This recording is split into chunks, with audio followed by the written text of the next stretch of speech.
¿Alguna vez se han preguntado qué es más fácil? ¿Nadar en una piscina o nadar en agua salada?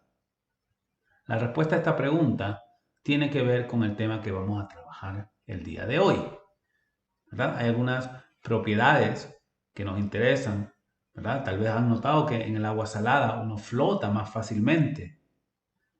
Sin embargo, también es más difícil avanzar, ¿verdad? Hay que empujar más fuerte. Así que hoy día vamos a estar hablando del tema de fluidos. ¿Y cómo definimos fluidos, verdad? Hay algunas definiciones que nos pueden ayudar. En nuestro caso podemos decir, por ejemplo, que son sustancias que no tienen una forma definida, son sustancias sin forma definida. Además, otra propiedad importante de los fluidos es que cuando tú aplicas presión, los fluidos ceden fácilmente ante la aplicación de presión.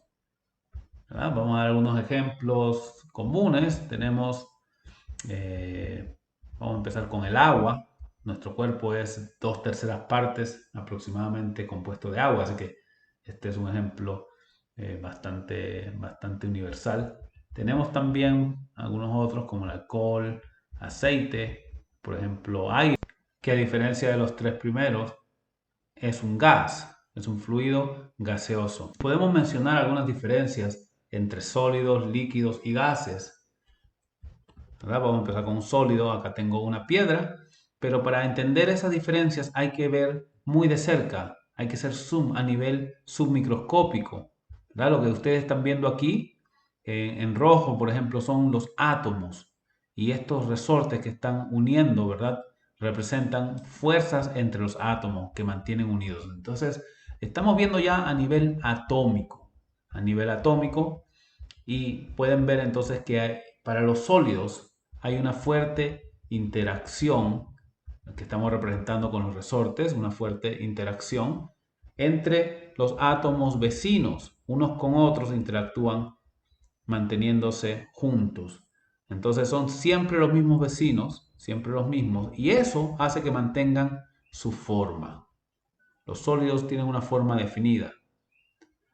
En el caso de los líquidos, en el caso de los líquidos, vamos a poner acá líquidos, la interacción que tú tienes, puedes ver que es un poco más débil porque las moléculas o los átomos están más separados uno del otro, así que las interacciones con los vecinos van a ser moderadas.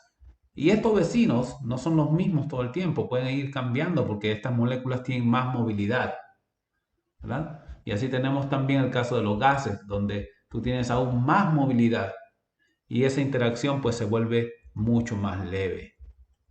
Y esos vecinos van cambiando y están más alejados en promedio unos que los otros. ¿Okay? Entonces, esa es la diferencia básica a nivel subatómico, perdón, a nivel atómico entre sólido, líquido y gas.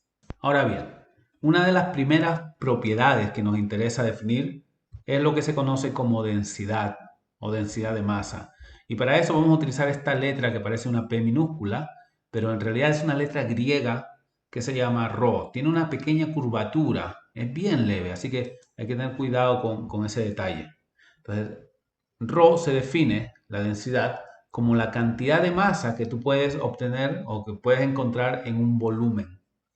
¿Okay? Por ejemplo, imagina que tenemos dos sustancias como agua regular y agua de mar, agua salada, y me dicen que la densidad de una es 1 kilogramo sobre el litro y la otra es 1,025 kilogramos sobre el litro. ¿Qué significa esto? Que si yo tengo el mismo volumen, un litro, en el primer caso, en el agua, tengo en ese litro una masa de 1 kilogramo. En el caso del agua salada, el agua de mar, en ese litro, mismo volumen, tengo más masa, tengo 1,025 kilogramos. Por lo tanto, es una mayor densidad. En el mismo volumen tengo más masa. Los valores de densidad normalmente los van a encontrar en tablas. Acá tengo una tabla de libro de OpenStax para sólidos, líquidos y gases. Y las unidades, como pueden ver, están en kilogramos por metro cúbico. Hay que multiplicar por 10. Eso quiere decir, por ejemplo, la densidad del aluminio sería 2,7 por 10 a la 3, es decir, 2,7 por 1000 que es 2.700 kilogramos por cada metro cúbico.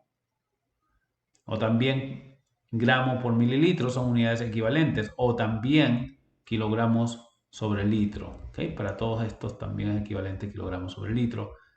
Noten que la densidad del agua es 1. Vamos a tomar la densidad del agua a 4 grados centígrados como nuestra referencia. A partir de aquí comparamos todos con el agua. Por ejemplo, el oro metálico tiene una densidad que es 19.32. Cuando tú comparas esto con el agua, quiere decir que en un litro de agua tú vas a tener 1 kilogramo.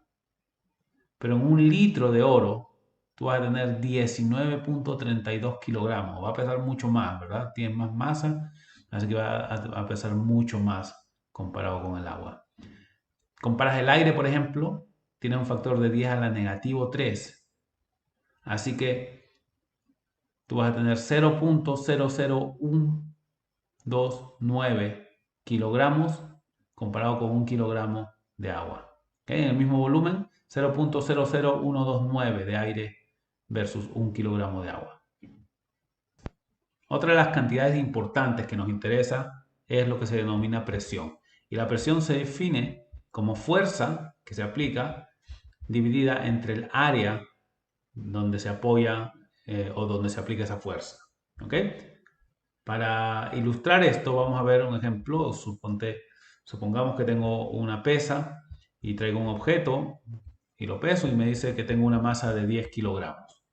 Y vamos a hacer un reto. Vamos a traer al amigo más atlético que conozca, ¿verdad? Vamos a invitarlo a un reto más atlético por allí y le vamos a dar el reto, fíjense bien, le vamos a dar el reto de que sostenga este peso, ¿verdad? Tengo una masa de 10 kilogramos, por lo tanto tengo una fuerza, es decir, un peso debido a la gravedad que se obtiene multiplicando por 10. Así que masa 10 por gravedad 10, tengo una fuerza de 100 newtons. Que sostenga estos 100 newtons en uno de sus hombros. ¿Cuánta presión sentirá debido a esos 100 newtons? Vamos a calcularlo, ¿verdad? La persona tal vez está tranquila, feliz. Tú calculas la presión, en el caso, vamos a llamar este caso A. Y tendrías la presión en la fuerza, que es 100 newtons, dividida entre el área. Vamos a suponer que el área sea 0.1 metro cuadrado. Cuando tú divides, pues entonces tendrás 100 dividido entre 0.1, debe darnos aproximadamente, bueno, exactamente 1000 newtons sobre metro cuadrado. Esa unidad, newton sobre metro cuadrado, vamos a llamarla pascal. ¿Ok? PA, pascal. P mayúscula, A minúscula. ¿Okay? Así que esa es la presión que la persona sentirá. El reto consiste, en el caso B, vamos a darle el mismo bloque que soporte el mismo bloque, pero, vamos a virarlo, ¿verdad? Ya ahora la historia será muy distinta. ¿Ok? Entonces, es el mismo bloque, fíjense, pero la persona probablemente no va a estar tan feliz, ¿verdad? Cuando tú calculas la presión en el caso B, recuerda, el mismo bloque, 10 kilogramos, así que es la misma fuerza, 100 newtons. No hemos aumentado la fuerza, es la misma fuerza. ¿Qué está cambiando? El área de apoyo. Es un área muy pequeñita en la punta. Así que vamos a suponer que esa área es 1 milímetro cuadrado, que es aproximadamente 0.0001. ¿Ok? 1 milímetro cuadrado, es decir, 0.000001 metro cuadrado. Así que cuando tú divides, pues te va a dar una presión enorme, ¿verdad? La persona probablemente se va a dar por vencida ante tanta presión. De hecho, esta misma idea es la que ilustra por qué cuando tú aplicas una fuerza con el dedo, por ejemplo, la persona va a sentir una pequeña presión, pero cuando aplicas la misma fuerza con un objeto que tiene un área muy pequeñita, como una aguja, ¿verdad? Quienes se van a poner la vacuna, la misma fuerza produce un resultado muy distinto porque la presión es mucho mayor cuando el área es muy pequeña.